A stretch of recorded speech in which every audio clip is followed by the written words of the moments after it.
जय हिंद प्यारे साथियों, मैं हूं एएसआई गोविंद धाकड़ और आप सभी का स्वागत है सिलेक्शन विद सिलेक्टेड चैनल पर। आज मैं बात करूंगा कि मध्य प्रदेश पुलिस में 3 वैकेंसी थी जिनका रिजल्ट आ चुका है। सबसे पहले है Madhya Pradesh police sub inspector, जिसका जो रिजल्ट है 7 जुलाई को आया है। और इसके बाद स्टेनो सूबेदार और एएसआई एम, इसका रिजल्ट भी 17 जुलाई को आ चुका है।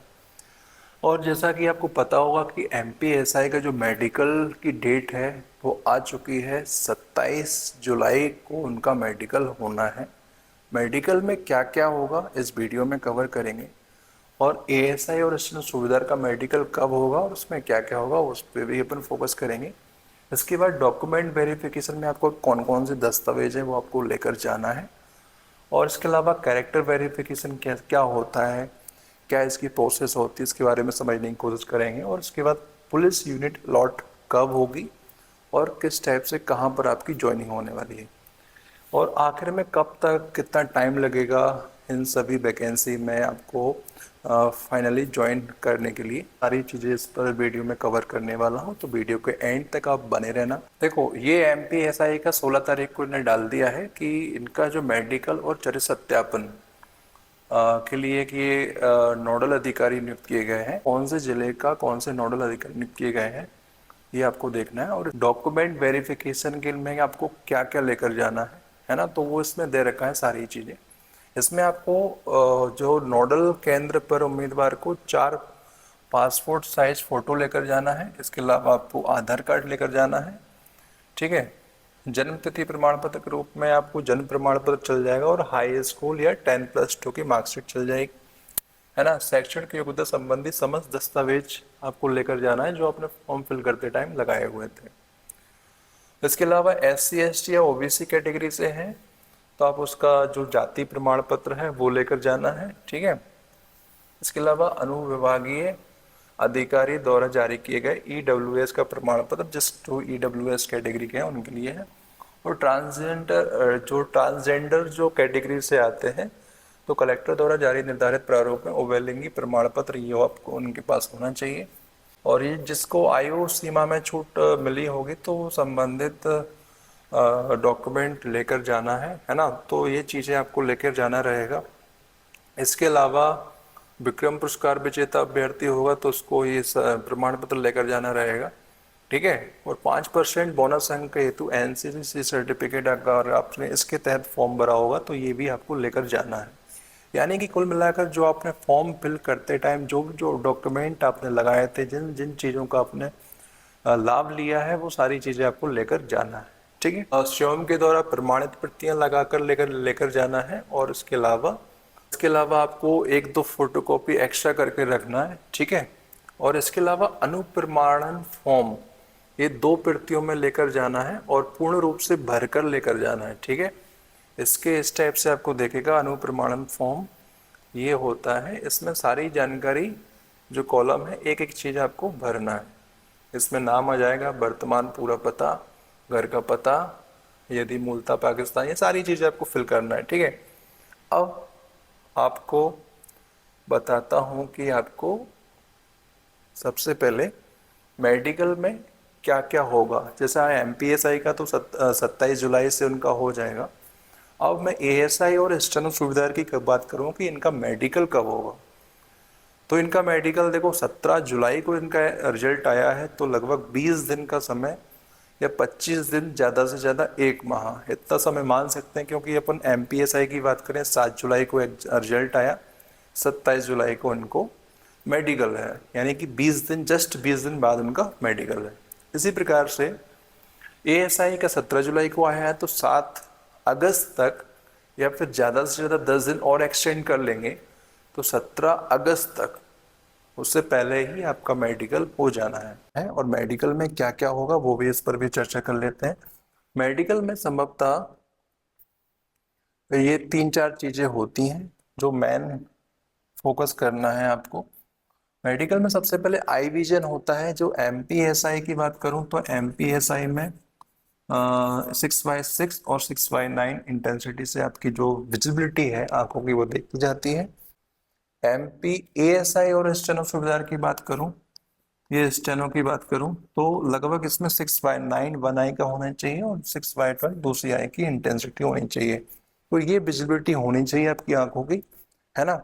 और ये बहुत ही इम्पोर्टेंट है। ओनली आई विजन ही इसमें बहुत ही इम्पोर्टेंट है, क्योंकि यहाँ से आउट होते हैं। तो इसमें अगर कोई भी दिक्कत हो तो आप मुझे इंस्टाग्राम पर तुरंत मैसेज करें, मैं आपको बेस्ट सॉल्यूशन जो भी हो सकता है इसका, तो मैं आपको वहां पर आपको मैसेज में बता दूंगा, ठीक है। और इसके अलावा कलर ब्लाइंडनेस होता है। कलर ब्लाइंडनेस में आपके जो आई रंगों को पहचानने की वो होना चाहिए, आपकी आंखें पहचान पाती हैं कि नहीं वो देखते हैं। इसके अलावा ब्लड और यूरिन इन दोनों का सैंपल लिया जाता है। और एक्सरे, चेस्ट एक्सरे होता है, ठीक है। ठीक है, और चौथे नंबर पे नॉकनी चेक किए जाते हैं, फ्लैट फुट चेक किए जाते हैं, ठीक है। और इसके अलावा हाइट मेजरमेंट की जाती है, चेस्ट मेजरमेंट किया जाता है। चेस्ट का एएसआई के नोटिफिकेशन में नहीं है, लेकिन फिर भी कर लेते हैं फॉर्मेलिटी के लिए। 7 नंबर पर प्राइवेट पार्ट चेक किए जाते हैं, बस। प्राइवेट पार्ट में ज्यादा कुछ नहीं, फॉर्मेलिटी करते हैं और इसके अलावा कुछ भी नहीं है। इम्पोर्टेंट है मेडिकल में आई विजन आपका सही है या नहीं है, क्योंकि आप पुलिस में आ रहे हो, कभी भी आपको हथियार वेपन्स चलाने का मौका मिल सकता है। इसलिए आई विजन अहम रोल प्ले करता है, ठीक है। मेडिकल में क्या क्या होगा, कब हो सकता है, ये मैंने बता दिया है। डॉक्यूमेंट वेरिफिकेशन मैंने पहले ही बता दिया था। कैरेक्टर वेरिफिकेशन क्या होता है, जब भी आपका पुलिस यूनिट अलॉट हो जाएगी तो वो पुलिस यूनिट क्या करती है, आपके जो संबंधित थाना आप जहाँ भी रहते हैं उसमें जो भी थाना लगता है वहां पर कैरेक्टर वेरिफिकेशन के लिए लेटर भेजते हैं, चरित्र सत्यापन के लिए कि इनके खिलाफ कोई अपराध पंजीबद्ध तो नहीं है। और संबंधित थाना आपका जो जानकारी है वो दे देता है आपकी पोस्टिंग इकाई को। तो बस इसी को बोलते हैं कैरेक्टर वेरिफिकेशन। अगर आपके खिलाफ कोई भी अपराध पंजीबद्ध है तो भी जानकारी उनके पास पहुंच जाएगी, और नहीं है तो भी क्लीन चिट करके वो आपको पोस्टिंग इकाई को भेज देते हैं। तो बस इसी को बोलते हैं कैरेक्टर वेरिफिकेशन। इसमें आपका कोई भी रोल नहीं होता, ये इंटरनली प्रोसेस है, तो वो चलती रहती है, ठीक है। अगर आपने कोई खिलाफ कोई अपराध पंजीबद्ध हो और आपने छुपाया हो तो इस माध्यम से वो बच नहीं सकता, आपको बिल्कुल सारी चीज सामने आ जाती हैं। अब पुलिस यूनिट अलॉटमेंट, यानी कि आपको कौन से जिले में मतलब पोस्टिंग होने वाली है, कौन सा जिला आपको अलॉट होने वाला है, वो जब जैसे ही आपका मेडिकल क्लियर हो जाता है उसके कुछ दिन बाद आपको ये अलॉट करके एक सूची आपको ईएसबी की साइट पर देखने को मिल जाएगी। फिर हो सकता है पीएचक्यू की साइट पर भी दे दें, लेकिन लगभग सारी चीजें ईएसबी की साइट पर ही आपको मिलेंगी, ठीक है। और मेडिकल जैसे ही होगा तो 15-20 दिन के अंदर आपको वो लिस्ट देखने को मिल जाएगी।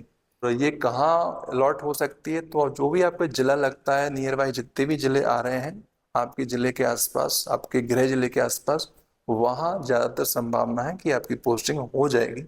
और अच्छी रैंक है तो तब के संभावना है कि आसपास ही मिल जाती है। रैंक थोड़ी कम है तो आपकी संभावना ये है कि उस जिले में वैकेंसी खाली नहीं होती है, तो आसपास के जिले को देखते हैं। तो लगभग 150 से 200 किलोमीटर के आसपास आपकी ज्वाइनिंग हो जाती है, ठीक है। और इसके अलावा आखिर कब तक ज्वाइनिंग होना है, तो जैसे ही आपका मेडिकल, जैसे 27 जुलाई को एमपीएसआई की जो मेडिकल होना है, तो इसका लगभग अगस्त में 15 अगस्त तक उनकी ज्वाइनिंग हो सकती है। और वही मैं एएसआई और स्टेनो सुबेदार की ज्वाइनिंग की बात करूं, जो कि इनके 7 तारीख से लेकर 15 अगस्त तक मेडिकल होने की संभावना है। तो इसमें मैं कह सकता हूं कि ये लगभग first week of the September, मतलब सितंबर के पहले सप्ताह में इनकी ज्वाइनिंग होने की पूर्ण संभावना है, ठीक है। तो ये सारी चीजें मैंने क्लियर कर दी हैं। और इसके अलावा मैं जो सिलेक्टेड कैंडिडेट हैं एएसआई और स्टेनो सूबेदार में, उनका एक ग्रुप बना रहा हूँ, व्हाट्सएप ग्रुप, ताकि आपको कोई भी इंफॉर्मेटिव जानकारी आपको तुरंत देनी हो, जो आपको लगता है, मुझे लगता है कि आपको जानना आवश्यक है, तो मैं उस ग्रुप में आपको शेयर कर दिया करूँगा। तो आपका जो सिलेक्टेड कैंडिडेट है वो क्या करेंगे, इंस्टाग्राम पर अपना रिजल्ट और अपना मोबाइल नंबर मुझे भेजेंगे, ताकि मैं आपका ग्रुप बना सकूं और आपको कोई भी जानकारी आपको है तुरंत आपको अवेलेबल करवा सकूं। इसी प्रकार से मैं एमपीएसआई का एक अलग व्हाट्सएप ग्रुप बना दूंगा, तो आप MPSI से सिलेक्टेड कैंडिडेट हैं तो आप इंस्टाग्राम पर अपना रिजल्ट प्लस अपना मोबाइल नंबर प्रोवाइड कर दें ताकि मैं आप सभी का एक व्हाट्सएप ग्रुप बना सकूं। ठीक है, तो चलिए दोस्तों, यही एक इम्पोर्टेंट बात थी कि मुझे व्हाट्सएप ग्रुप बनाना है ताकि आपको ये व्हाट्सएप ग्रुप आगे भी फ्यूचर में काम आएगा। ठीक है, आई होप आपको ये वीडियो बहुत ही हेल्पफुल रही होगी और इसी टाइप की वीडियो को देखने के लिए इस चैनल को सब्सक्राइब कर सकते हैं और वीडियो अगर अच्छी लगी हो तो लाइक शेयर एंड सब्सक्राइब भी कर दें। तो चलिए दोस्तों, मिलते हैं किसी नेक्स्ट वीडियो में नेक्स्ट कंटेंट के साथ। तब तक के लिए जय हिंद।